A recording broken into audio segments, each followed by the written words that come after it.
Les trousses de réparation EPR sont les premières trousses de réparation intégrale de conduits en PVC rompu ou endommagé. Elles permettent de réparer rapidement et facilement un conduit endommagé à la suite de travaux d'excavation, de forage horizontal ou de carottage.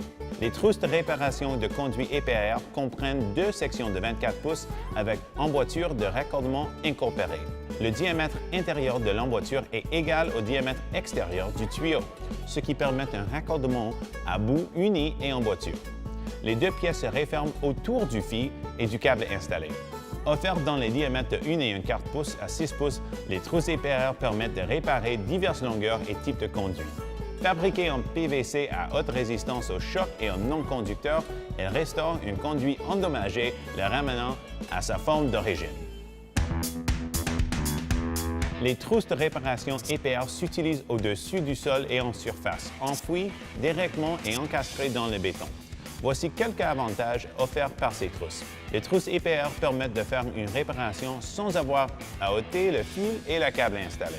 Les conduits s'ensablent rapidement et facilement avec de la colle à solvant pour PVC.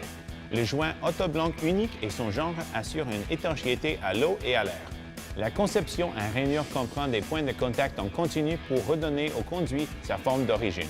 Le diamètre intérieur et l'intégrité du système de conduit sont conservés. Si la longueur rompue est supérieure à 24 pouces, combinez deux ou plusieurs trousses EPR en coupant l'une des extrémités à l'emboîture de la trousse EPR, puis en collant les deux trousses dans le centre de la longueur.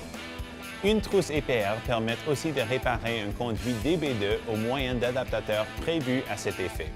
Les adaptateurs pour trousses EPR sont des pièces rapportées prédécoupées qui ajustent le diamètre de la trousse en dimension spécifique d'un conduit DB2.